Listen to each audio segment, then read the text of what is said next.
안녕하십니까? 들리세요? 네, 소개받은 백영재라고 합니다. 반갑습니다.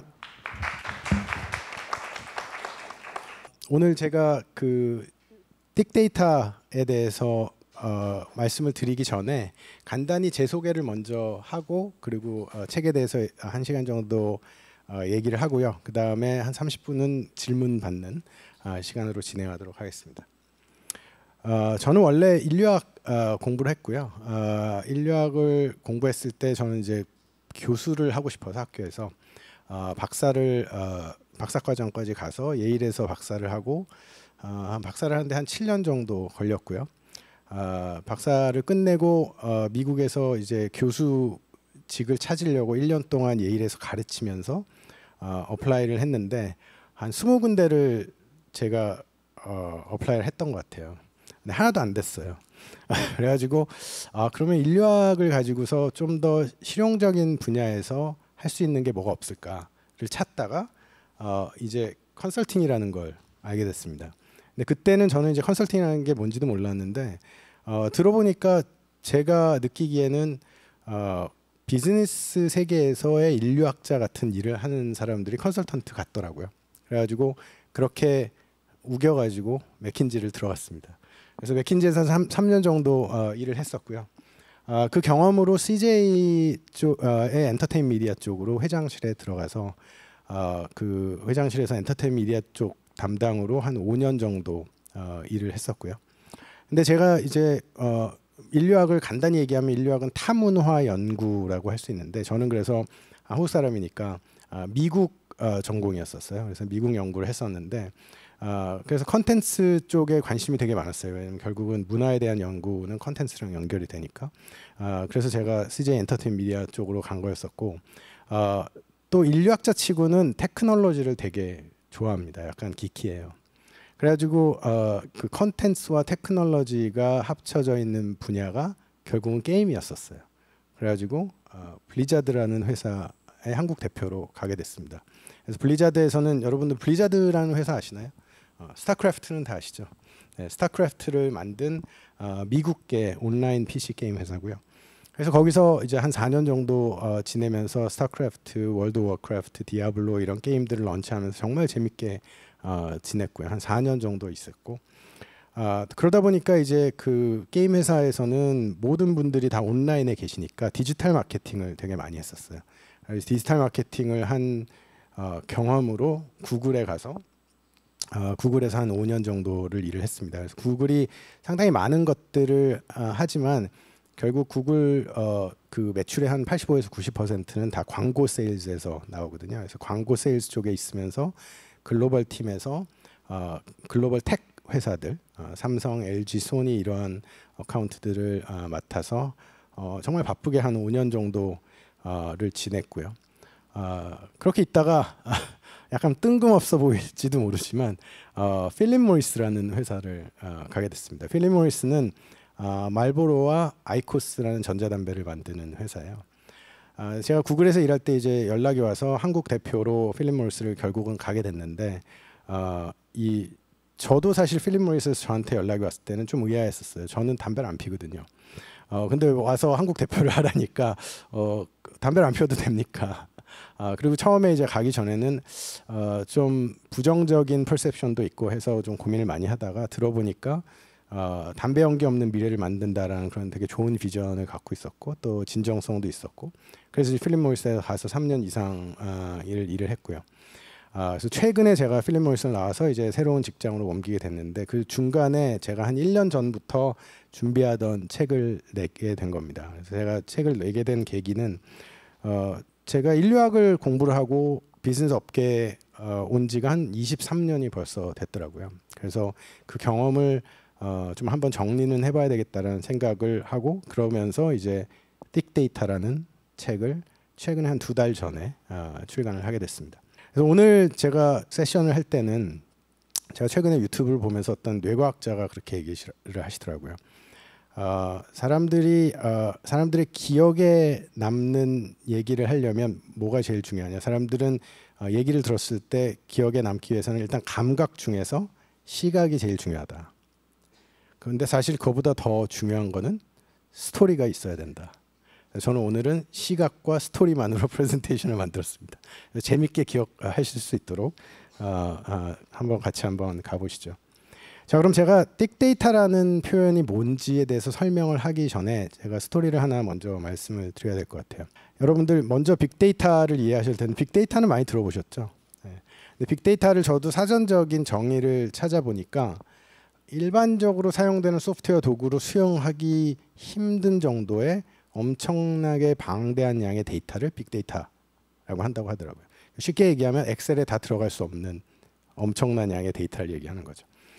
근데 이러한 빅데이터를 제일 잘 다루는 회사가 많지만 그 중에서도 잘 다루는 회사가 제가 구글에 있을 때 많은 구글에 계신 분들 동의했던 회사가 있어요. 그 회사가 바로 넷플릭스입니다. 여러분들 출장을 다니시거나 해외 여행을 하시면 넷플릭스 앱을 켜보면 내가 봤던 영화나 드라마인데 갑자기 그 썸네일이라는 건 작은 그 이미지를 말하는데 그 썸네일이 바뀐 거를 느끼실 때가 있을 거예요. 그게 그냥 막 바뀌는 게 아니고 테스트를 하는 겁니다. 그래서 어떤 나라에서는 인물이 확대돼서 이미지가 보여지는 걸 좋아하고요. 미국 같은 나라에서는. 남미 같은 나라에서는 군상을 좋아합니다. 떼거지로 모여있는 사람들의 모습. 그런 이미지가 나왔을 때 사람들이 더 클릭을 많이 하는 거예요. 그래서 어떤 이미지를 보여줬을 때 사람들이 더 클릭을 많이 할까를 계속 테스트하면서 클릭을 많이 하는 그런 이미지들을 계속 이제 유지를 하는 거죠.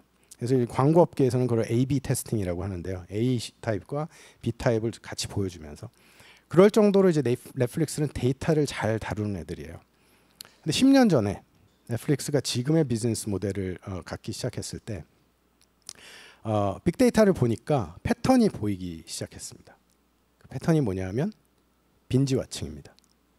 사람들이 시즌 하나를 한 자리에 앉아서 그냥 보는 거예요. 근데 문제는 뭐냐면 빅데이터는 무엇에 대해서도 얘기를 해주고 얼마나 많이에 대해서도 얘기를 해주지만 왜에 대해서는 얘기를 안 해줍니다. 그래서 왜에 대해서는 빅데이터는 답해주지 않아요. 그래서 이제 넷플릭스가 고민을 하다가 근데 사람들이 도대체 왜 이러는 걸까? 그래서 인류학자들을 고용을 합니다. 그래서 인류학자들을 어디로 보내냐? 넷플릭스의 찐팬들이 사는 집으로 보냅니다. 그래서 인류학자들은 리서치를 할 때 어떻게 하냐면요. 같이 살아요. 저는 이제 미국 공부를 하면서 미국 전공이었는데 인류학안에서 그러면 첫째 영어를 할 줄 알아야 되고 잘해야 되고 두 번째 같이 살면서 1년 이상을 보냅니다. 그래서 봄, 여름, 가을, 겨울을 다 경험해야 그 타문화를 이해할 수 있는 거죠. 왜냐하면 봄에 보는 미국과 여름에 보는 미국과 가을에 보는 겨울에 보는 미국은 다르거든요. 그래서 그 전체 사이클을 한번 경험을 해야 된다. 그래서 1년 이상은 현지 조사라는 걸 하는데요. 물론 이 연구에서는 그렇게 오래 있을 수는 없었지만 한 몇 주 정도 한 달 정도를 넷플릭스를 정말 좋아하는 찐팬들의 집에 가서 그 사람들이랑 밥 먹고 생활하고 넷플릭스 같이 보고 얘기하고 이러면서 그 사람들을 관찰하는 거예요. 그러면서 이제 아주 재밌는 사실을 찾아냅니다. 첫째는 이 사람들이 주로 빈지와칭, 몰아보기를 주말에 몰아서 하더라는 거예요. 근데 그때 넷플릭스가 걱정하던 게 있었습니다. 그게 뭐냐면 이렇게 몰아보기를 하는 게 되게 부정적인 경험이 아닐까. 왜 그렇게 생각을 했냐. 미국에서는 그때만 해도 카우치 포테이토라는 개념이 있었어요. 그게 뭐냐면 카우치가 소파고 포테이토가 포테이토 칩을 먹으면서 감자칩을 먹으면서 소파에 앉아가지고 아무런 생각 없이 TV만 바라보고 있는 아주 부정적인 경험이거든요. 그래서 보면은 이렇게 TV 보다가 그냥 자는 거죠. 그래서 이런 경험이 아닐까라고 걱정을 했는데 인류학자들이 물어보고 관찰하고 보니까 이 사람들한테는 너무나 좋은 경험이었었던 거예요. 그래서 왜 그런가 물어보니까 첫째, 나는 주중에 일을 하는데 나한테 주어진 나만의 시간은 주말밖에 없다. 근데 내가 나한테 주어진 그 시간에 내가 보고 싶은 컨텐츠를 처음부터 끝까지 볼 수 있다는 건 나한테는 축복이다. 그래서 모든 팬들이 정말로 이 빈지워칭을 정말로 긍정적인 경험으로 생각을 하고 있었어요. 근데 또 하나 넷플릭스가 걱정하던 게 있었습니다. 그거는 뭐냐면 처음부터 끝까지 시즌을 다 보니까 결말을 알잖아요. 그러면 스포일링을 하는 게 아니냐라는 걱정을 하기 시작했습니다.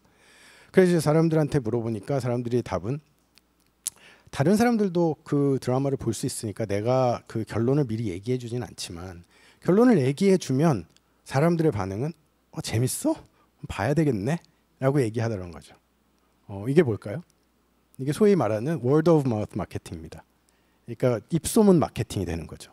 그래서 그러면 이게 긍정적인 경험이고 입소문 마케팅도 되는데 이거를 우리가 그러면 새로운 컨텐츠를 오픈할 때 이 전체 시즌을 한 번에 다 보여줘야 되는 게 아닐까라는 생각을 하게 됩니다. 그래서 이 두 가지를 본사로 이제 올려서 본사에서 보고를 하니까 의사결정을 해야죠. 빅데이터에서 패턴은 어느 정도 나왔고 제가 이제 앞으로 얘기하려고 하는 이 틱데이터에서 사람들이 왜 그런 행동을 하는지 그 의미가 뭔지에 대해서 알았잖아요. 그래서 이제 의사결정을 해야 되는데 그때가 넷플릭스한테는 상당히 중요한 시기였습니다. 그게 뭐냐면 본인들이 그때까지는 넷플릭스는 자기네가 직접 투자한 컨텐츠가 아니라 외부에서 만들어져 있던 컨텐츠들을 올려놨던 거예요. 근데 처음으로 넷플릭스가 투자한 컨텐츠가 나오게 됩니다. 그게 여기서 보시는 하우스 오브 카드였었어요. 그래서 이렇게 인사이트를 모았는데 그러면 이거를 다 한 번에 떨어뜨려야 될까? 그러니까 모든 시즌 한 번에 오픈해야 되지 않을까라는 이제 논쟁이 넷플릭스에서 일어납니다. 근데 어떤 결정을 결과적으로 하게 되냐면 첫째, 우리 찐팬들이 이 콘텐츠를 소비하는 방식은 빈지와칭인데 그게 너무나 긍정적인 경험이고 그런데 입소문 마케팅까지 가능하다. 근데 경쟁자들을 보니까 아무도 안 하고 있다. 이 방법이야말로 우리가 가져가야 되는 방법이 아니냐라는 결정을 하게 됩니다. 이거는 되게 어려운 결정이에요. 왜냐하면 10년 전으로 돌아가서 그때 미디어 상황을 보면 저도 CJ에서 옛날에 미디어 엔터테인먼트에서 일했었지만 보통 시즌이 16개 시즌이 나옵니다. 그러면 한 시즌에 한 에피소드를 만드는데 10억에서 20억 정도, 15억 정도가 들어가요. 최근에 넷플릭스에서 나왔던 택배기사라는 잘 되지는 않았지만 택배기사라는 6회짜리 시즌이 나왔는데 하나의 시즌이 나왔었는데 한 회당 CG가 많이 들어가서 그건 40억이 들었습니다. 그럼 6, 4, 24면 240억을 들여서 한 시즌을 만드는 거예요. 240억을 들여가지고 만든 시즌을 한 번에 다 릴리스를 하게 되면 과연 한 시즌을 빈지와칭하는데 평균 사람들이 얼마나 시간이 걸릴까요? 리서치를 해보니까 이틀에서 7일이 걸립니다. 그러면 넷플릭스 입장에서는 한 달에 얼마 이렇게 서브스크립션 서비스를 하고 있는데 모든 시즌을 7일 안에 다 끝내버리고 내 걸 끊어버리면 어떡하지? 라는 걱정을 할 수밖에 없죠. 그렇기 때문에 그 당시에 모든 미디어 컴퍼니들은 다 일주일에 하나, 일주일에 2개 이렇게 오픈을 했지 전체 시즌을 한 번에 떨어뜨린 적은 없었습니다. 근데 이때 넷플릭스에서 결국은 그렇게 가자라고 결정을 하죠. 정말로 용감한 결정이었죠. 그 결정의 결과가 그러면 어떻게 됐을까? 얼마 지나지 않아서 미국에서만 200만 명의 서브스크라이버가 늘어났고요. 전 세계에서 100만 명이 늘었습니다. 그리고 이 성공을 기반으로 해서 이 앞으로 모든 시즌을 한 번에 릴리스를 하면서 넷플릭스가 최근에 나온 서브스크라이버 숫자를 보면 2억 3천만 명이 지금 서브스크라이브를 하고 있습니다. 여기서 제가 던지고 싶은 질문은 이렇게 새로운 비즈니스 모델을 찾아서 완전히 새로운 비즈니스 영역을 만든 넷플릭스가 있게끔 하는 데 있어서 빅데이터가 도움이 됐을까요? 아니면 틱데이터가 도움이 됐을까요? 그럼 제가 이 스토리를 하나 가지고 틱데이터란 뭔지에 대해서 좀 말씀 간단히 드릴게요. 틱데이터라는 것은 사전적 정의로 하면 사람들의 실제 경험 또 행위에 담긴 맥락하고 의미를 설명해주는 데이터라고 얘기를 합니다. 이렇게 하면 잘 와닿지 않으시죠? 그래서 비교를 하면 훨씬 더 와닿으실 거예요. 이걸 빅데이터와 틱데이터를 비교를 한다면 빅데이터는 무엇을 얼마나에 대해서 얘기해주는 데이터라면 틱데이터는 어떤 맥락에서 왜 하는지에 대해서 답을 줍니다. 빅데이터가 정량적인 데이터라면 빅데이터는 정성적인 데이터입니다. 빅데이터가 머신러닝에 의해서 배우게 된다면 빅데이터는 인간 학습을 통해서 얻어낼 수 있고요. 빅데이터가 과거와 현재에 대해서 얘기를 해준다면 빅데이터는 미래에 대해서 얘기해 줄 수 있습니다. 왜냐하면 왜를 알기 때문에. 자, 그러면 어느 정도 빅데이터에 대한 개념은 좀 이해가 되셨을 텐데요. 이렇게 빅데이터를 통해서 왜 소비자들이 그렇게 행동하는지, 왜 사람들이 이렇게 행동하는지를 아는 데 있어서 그것이 왜 비즈니스랑 연결이 되는지 또 다른 케이스를 하나 보여드리겠습니다. 레고는 여러분 잘 아시죠? 레고가 1990년대까지만 해도 넘버원 토이 회사였었습니다.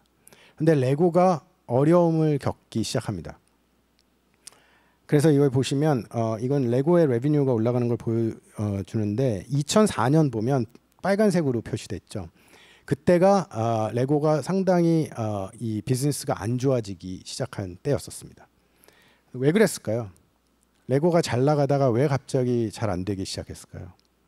그때가 바로 닌텐도가 나왔을 때였습니다. 그러면서 레고가 엄청난 고민을 합니다. 이제는 애들이 컴퓨터 게임을 하면서 더 이상 복잡한 레고 맞추는 거를 좋아하지 않고 또 캐릭터 같은 것들을 좋아하나 보다 라고 생각을 하고 레고가 그러한 방향으로 비즈니스를 좀 바꿔봅니다. 그래서 레고의 블록을 훨씬 더 단순화시키고 캐릭터들을 만들기 시작해요. 결과는 어땠을까요? 비즈니스는 더 내려가기 시작했습니다. 그래서 그때 레고가 인류학자들을 고용을 합니다. 그래서 인류학자들이 어떻게 했을까요? 마찬가지로 이제 레고 엔트로라고 해서 레고 인류학자를 보내는데요. 아까 제가 넷플릭스에서 얘기했죠. 인류학자들을 어떻게 연구한다? 같이 사는 거죠. 같이 노는 거예요, 애들이랑. 그래서 애들이 노는데 같이 가서 같이 놀고 관찰하고 인터뷰하고 이렇게 합니다. 그래서 애들이 노는 데 갔어요. 근데 보면서 질문을 좀 다르게 합니다. 너희들은 어떤 토이를 좋아해? 어떤 장난감을 좋아해? 가 아니라 너네들한테는 놀이가 뭐야? 라는 근본적인 질문을 하기 시작합니다. 그런데 여기서 레고가 생각했던 가설과는 완전히 다른 답이 나옵니다. 그거의 아주 상징적인 이미지가 바로 이건데요. 이거는 독일에 있는 11살짜리 애한테 너한텐 놀이가 뭐야? 뭐가 제일 재밌는 놀이야? 그걸 좀 보여줄 수 있어? 라고 했더니 갑자기 자기 다락방을 막 뒤지더니 이 신발을 들고 나왔어요. 그래서 이게 도대체 이걸 왜 신발을 들고 나온 거야 했더니 자기한테 정말 중요한 놀이는 스케이트보딩을 하는 건데 이게 자기가 스케이트보딩을 하면서 신었던 신발이라는 거예요.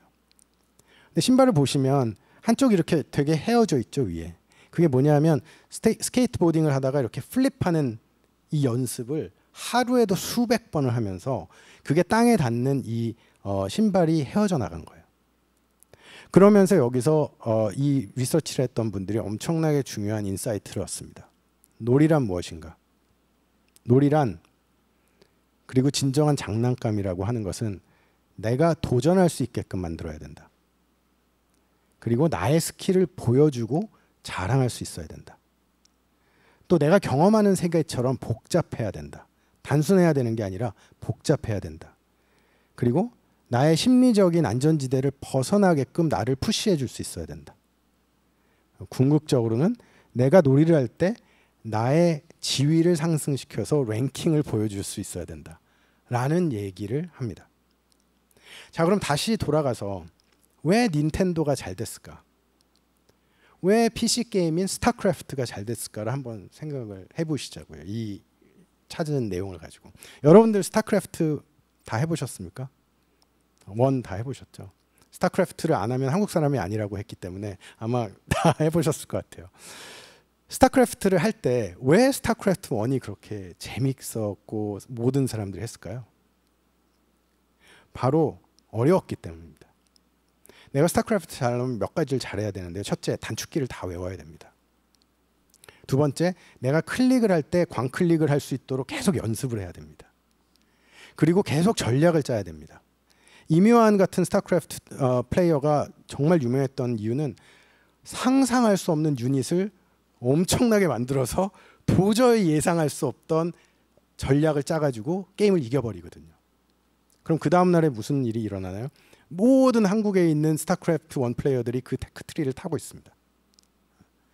그랬던 이유는 바로 여기서 얘기해 준 것처럼 이 게임이 쉬워서가 아니고 챌린징했고 그걸 내가 극복하면서 나의 랭킹을 보여줄 수 있는 나의 스킬셋을 보여줄 수 있는 게임이 스타크래프트였고 닌텐도도 마찬가지입니다. 그래서 이 인사이트, 빅데이터를 모아서 레고가 전략을 180도 수정합니다. 그래서 레고의 본질을 좋아하는 사람들을 위해서 레고를 만들자 해서 이런 시리즈를 만듭니다. 이게 뭐냐면 런던 브릿지거든요. 영국에 있는. 이거를 레고 블락으로 만드는 거예요. 이게 몇 피스짜리냐? 4,295개의 피스로 되어 있습니다. 자, 그러면 이런 거를 애들이 만들까요? 제 아이가 만들었습니다. 이거를 제 아이가 한 11살 정도 됐을 때 제가 한국에서는 안 팔아서 홍콩에 홍콩에서 사가지고 와서 그때마다 제 아이가 산타가 있다고 믿었기 때문에 크리스마스 때까지 다 숨겨놨다가 산타 할아버지가 줬어. 그리고 줬어요. 근데 우리 애가 혼자서 만들기 힘드니까 저랑 제 처랑 친구들이랑 다 모아가지고 일주일에 거쳐서 이걸 만들었습니다. 그런데 더 재밌는 건 만들고 나서 우리 애가 한 행동이 너무나 의미가 있었어요. 우리 애가 만들고 나더니 제가 하라고 한 것도 아니고 제 엄마가 하라고 한 것도 아닌데 이러한 카드를 만들어서 옆에다 세워놨습니다. 이 레고를 만드는데 도움을 줬던 사람들한테 감사를 하는 카드예요. 그래서 여기에 자기 친구 이름, 엄마 아빠 이름 넣고서 고맙다라는 카드를 만들어서 전시를 해놨어요. 저희 아이가 이제 고3인데요. 지금 대학교 가려고 준비하고 있는데 우리 애 방에 가면 이게 아직도 전시돼 있습니다. 왜 그럴까요? 만드는데 고생했지만 그거를 통한 성취감이 너무나 컸기 때문에 나한테는 엄청난 자랑거리인 거예요. 이게 바로 놀이의 진정한 의미라는 거죠. 그러면 레고가 이런 식으로 이러한 복잡한 레고 세트를 만들면서 어떻게 되냐? 비즈니스가 올라가기 시작합니다. 그런데 거기서 멈추지 않습니다. 놀이는 아이들만 하나요? 어른들도 하죠. 그래서 레고가 어른들을 위한 세트를 만들었습니다. 이게 바로 아키텍처 시리즈입니다. 이거는 뭐냐면 1210개 피스로 되어 있는데요. 색깔이 없고 하얀색 블락으로만 되어 있습니다. 그런데 모양이 다 달라요. 그러니까 건축가들이 내가 상상하는 건축물을 레고로 만들어 보거나 또는 이미 만들어져 있는 유명한 건축물들을 레고로 다시 만들어 볼 수가 있는 거예요. 그러면서 이제 레고 세트가 어른들이 사기 시작합니다. 그래서 레고 세트를 어른들이 산 다음에 어떤 일까지 벌어지냐? 시카고 뮤지엄에서 레고 아키텍처 시리즈 전시회가 일어납니다. 그래서 이런 유명한 건축가들의 그 건축물들을 레고 세트로 만든 것들을 전시를 하게 되죠. 그래서 이제는 레고라는 회사의 상품을 사던 이 소비자군이 어린아이에서 어른까지 확대가 되는 거죠. 그 결과로 인터브랜드라는 브랜드의 밸류를 가치를 측정하는 회사에서 2022년에 낸 탑 100, 100개의 세계 최고의 브랜드들인데요. 거기에 레고가 63위로 들어가 있습니다. 잘 보시면 다 아는 회사들이에요. 그런데 토이 회사는 레고밖에 없습니다. 레고 다음에 2위로 하고 있는 회사와의 격차는 엄청나게 차이가 납니다. 그리고 지금 최근에 뭐 바비를 가지고서 아마 마텔이 조금 유명해지고는 있지만 아직도 레고를 쫓아가려면 한참 멀었을 겁니다.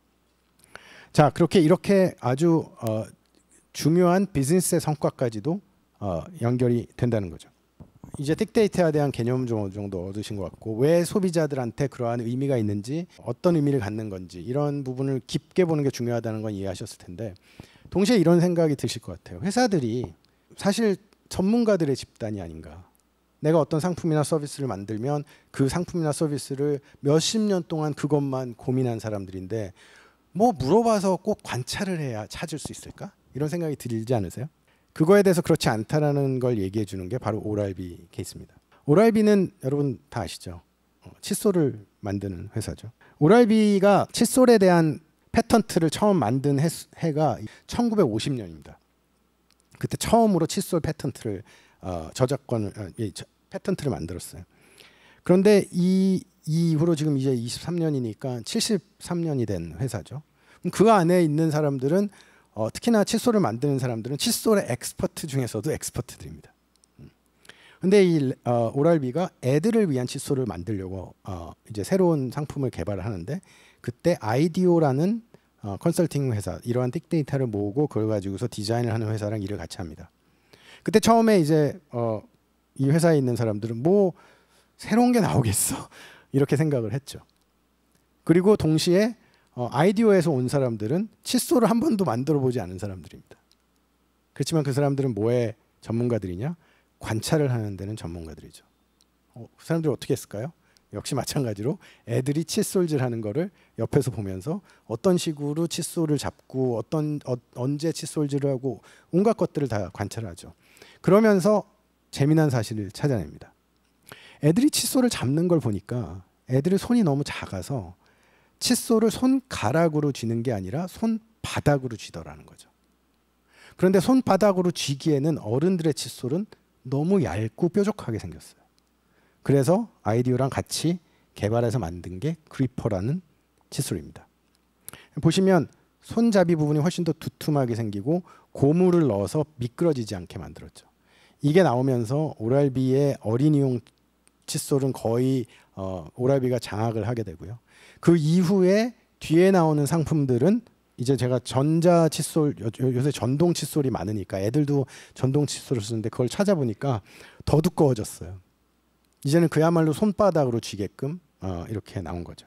자, 그러면 또 이제 이런 생각이 드실 수 있을 것 같아요. 자, 그러면 오케이, 관찰해야 되는 건 중요한지 알겠는데 우리 회사에서도 그런 거 많이 하는데 FGI도 하고 서베이도 하고 우리 고객들한테 물어보고 하면 거기서도 답이 나오지 않을까? 물론 답이 나올 수도 있지만 안 나오는 경우도 많습니다. 왜 그럴까요? 왜냐하면 소비자들은 진실만을 말하지 않기 때문입니다. 많은 경우에 거짓말을 하기도 하고요.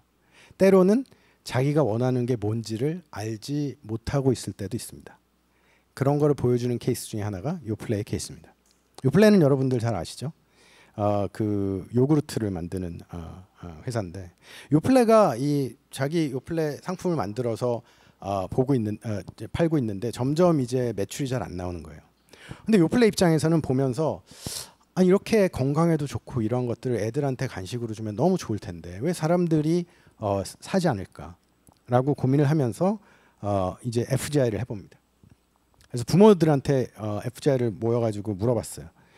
자, 여러분들한테 아이들한테 간식을 주는 데 있어서 제일 중요한 부분은 뭡니까? 라고 하니까 모든 부모들이 이구동성으로 우리 애들한테서 제일 중요한 거는 건강이다. 그리고 건강에 좋은 간식과 음식을 주는 게 나한테는 가장 중요하다라고 얘기를 합니다. 그래서 어떻게 했을까요? 가서 관찰을 해봤습니다. 그래서 미국 가정에 들어가서 그 사람들의 아침 광경을 같이 관찰을 해봤더니 현실은 이랬습니다. 왼쪽에 보면은 여자아이는 딸아이는 잠에서 덜 깨가지고 소파에 누워 있고요. 어린애는 아침 대바람부터 그냥 뛰어다니고 있고 아빠가 먹으라고 하는 아침은 안 먹고 뛰어다니는데 엄마는 지금 스쿨버스 앞에 와 있는데 너는 왜 아직도 준비 안 했냐 그러고 소리 지르고 있는 이렇게 엄청나게 혼잡한 상황이 모든 가정에서 일어나고 있습니다. 그리고 결국은 애들은 뭐 먹고 있나 봤더니 설탕가루 잔뜩 뿌려진 시리얼 먹고 있고요. 그걸 아빠는 왜 주냐? 본인이 자랄 때 먹었던 게 시리얼이기 때문에 그게 좋은 음식이라고 생각하고 주고 있는 겁니다. 그럼 이런 상황에서 우리 애들한테도 도움이 되고 부모님의 길티 필링도 없애줄 수 있는 그런 상품을 만들 수는 없을까라고 해서 만든 게 고거트라는 상품입니다. 여러분들 보시면 여기 모양은 약간 우리 익숙하죠. 쭈쭈바 같은 그런 모양에다가 요거트를 넣고 뚜껑을 닫아서 제일 중요한 건 뭐냐? 모빌리티, 들고 다니기 쉽게 만드는 겁니다. 10분에서 15분밖에 안 되는 그 아침 시간에 애들이 밥맛이 없어서 안 먹을 때 바로 손에다 들려주고 너 먹고 싶을 때 먹어 할 수 있는 거죠. 저도 한번 옛날을 생각해 보면 제가 중학교, 고등학교 다닐 때 아침에 일어나면 참 밥맛이 없어요. 그럼 어떻게 하냐? 대부분 아침을 안 먹고 학교를 갑니다. 그럼 저희 때는 지금은 이제 다 급식을 주지만 저희 때는 도시락을 싸갔어요. 특히나 남자 중학교, 고등학교에서는 도시락을 싸가면 2교시 끝나면 다 까먹습니다. 그러고 나서 점심시간이 되면 자기 도시락이 없잖아요. 그럼 자기 친구들 뺏어 먹는 게 계속 반복되는 중학교, 고등학교의 생활이었었던 걸로 저는 기억을 합니다. 미국 애들도 마찬가지인 거죠. 그래서 그러면 간식을 손에 쥐어주니까 모빌리티가 생기고 내가 들고 가서 내가 먹고 싶을 때 2교시 끝나고 먹을 수 있는 거죠. 그리고 또 애들을 관찰을 해보니까 애들한테 중요한 거는 결국은 먹는 것도 얘네들한테는 놀이더라는 거예요. 아빠가 따라줬던 시리얼을 먹지는 않고 5분 동안 장난만 치다가 학교를 가고. 그래서 재미라는 부분을 어떻게 넣을 수 있을까? 그래서 표지에다가 카툰 캐릭터들을 넣고 프로모션을 해서 애들한테 놀이공 같은 것들을 프로모션으로 상품을 주고 이러면서 이제 새로운 프로덕트를 만들고 이 프로덕트로 또 히트를 치죠. 이 프로덕트를 개발하는 데 있었을 때 그 인사이트는 우리 유저분들, 소비자분들은 항상 우리한테 진실을 얘기해 주지 않는다는 거죠. 자, 지금까지는 제가 해외 케이스들을 가지고 얘기를 했었는데 이제는 제가 직접 제가 했던 비즈니스에 적용했던 케이스를 가지고 말씀을 드리겠습니다. 제가 블리자드에서 일할 때 케이스인데요. 블리자드라는 회사는 아까 말씀드린 것처럼 되게 무거운 PC 온라인 게임을 만드는 회사입니다. 그래서 제가 들어갔을 때 한 4년 동안 있는 동안에 되게 운이 좋게도 처음으로 약간 심플한 게임이 나옵니다. 단순한 게임이 나오는데 그게 바로 하스스톤이라는 게임이었습니다. 카드 게임이에요. 어떻게 생겼냐면 이런 식으로 각자 자기가 갖고 온 카드를 보드에다가, 이거 보드가 아니라 이제 디지털리 하는 거죠. 내놓으면 그 카드의 파워에 따라서 남의 카드를 부시면서 자기가 다 부셔서 이기면 자기가 이기는 거예요. 근데 이 카드 게임을 만들고서 그때 블리자드의 대표인 마이크 모하임이라는 분이 한국으로 방문합니다. 그래가지고 너무나 자랑스럽게 우리가 진짜 재밌는 카드 게임을 만들었다. 그래서 이게 PC와 아이패드로 나올 거다라고 얘기를 합니다. 그 순간 저와 우리 모든 블리자드 코리아 직원들은 이게 모바일로 안 나온다고요? 라고 질문했습니다. 미국에 있는 본사에 있는 사람들은 모바일로 낼 생각 자체를 안 한 거예요. PC하고 아이패드밖에 안 만들었습니다. 그래서 저희가 엄청나게 푸시를 합니다. 이거야말로 한국에서 모바일에 나오면 정말로 잘 될 게임이고, 모바일로 나온다면 그 당시만 해도 안드로이드의 플랫폼 그 마켓 쉐어가 90%였기 때문에 안드로이드로 무조건 나와야 되고 애플의 iOS로 나오면 금상첨화다. 그랬더니 이제 마이크 모하임이 그래? 그리고 약간 고개를 끄덕끄덕 하다가 중국으로 갑니다. 결정을 안 내리고. 왜? 블리자드 코리아는 블리자드 전 세계 글로벌 시장에서 정말로 중요한 시장입니다. 여러분들 다 아시는 요새 LOL의 e스포츠 이런 것들이 다 블리자드가 한국에서 스타크래프트를 가지고 우리나라가 e스포츠를 만들었어요. 그렇기 때문에 마이크 모하임한테는 너무나 중요한 나라가 한국입니다. 그렇지만 한국의 매출은 전체 블리자드에서 5%밖에 안 됩니다. 여러분들 한번 되짚어 보시죠. 스타크래프트 1을 많이들 플레이하셨지만 정품 주고 사신 분 계신가요? 45,000원 정품을 주고 사신 분은 없을 거예요. 용산에 가서 10,000원으로 카피를 받거나 내 친구가 카피를 해주거나 이랬기 때문에 정품을 주고 사신 분은 별로 없습니다. 그래서 5%밖에 안 되는 매출을 갖고 있는 한국이 상징적으로 또 전체 게임 인더스트리를 이끌어가는 데는 중요한 시장이지만 한국이 원한다고 해서 만들어주지는 않습니다. 저는 한국 대표였고 그걸 푸시를 했지만 이제 마이크 모하임이 저희 한국에 왔다가 중국으로 갑니다. 중국에 갔더니 중국에 있는 블리자드 차이나 친구들이 똑같은 얘기를 하는 거예요. 이제 그때 마이크 모하임이 중국이 원한다면 왜? 중국은 우리보다 20배가 큰 시장이거든요. 한국도 원하고 중국도 원하고 아시아는 모바일 게임을 원하는구나. 그래서 본사로 가서 15명이 15명이 하스톤이라는 게임을 만들었는데요. 15명을 더 합니다. 그래서 PC 게임을 모바일 게임으로 옮기는 거죠. 포팅을 한다고 하는데 포팅을 하는데 1년이 걸렸습니다. 우리나라 같으면 한 3개월이면 만들 거를 블리자드는 처음부터 다시 만듭니다. 왜냐하면 PC 게임의 UI와 모바일 게임의 UI는 완전히 다르거든요. 그래서 정말로 적합한 UI를 찾기 위해서 1년 동안 거의 게임을 다시 만듭니다. 그래서 드디어 우리나라에 모바일 하스톤이 나옵니다.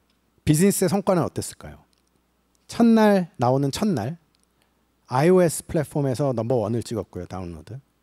안드로이드에서 넘버 2를 찍었습니다. 일주일이 안 돼서 레비뉴 측면에서 매출 측면에서 한국 전체에서 탑 10을 찍었고요. 한 달이 지난 다음에 저희의 한국 블리자드 코리아의 모바일 하스톤의 전체 매출이 전체 블리자드 중에서 가장 큰 시장인 미국 매출의 반이 나왔습니다. 이러한 적이 없었어요. 자, 그러면 한번 되짚어서 생각을 해보시죠. 왜 스마트폰이라는 거를 제일 처음 만든 미국에서는 그 스마트폰에 게임을 넣을 생각조차를 하지 못했는데 왜 저와 우리 직원들은 이게 모바일에 들어가면 당연히 성공한다고 생각을 했을까요? 이 빅데이터의 차이는 어디서 오는 걸까요? 저희가 리서치를 하지는 않았습니다.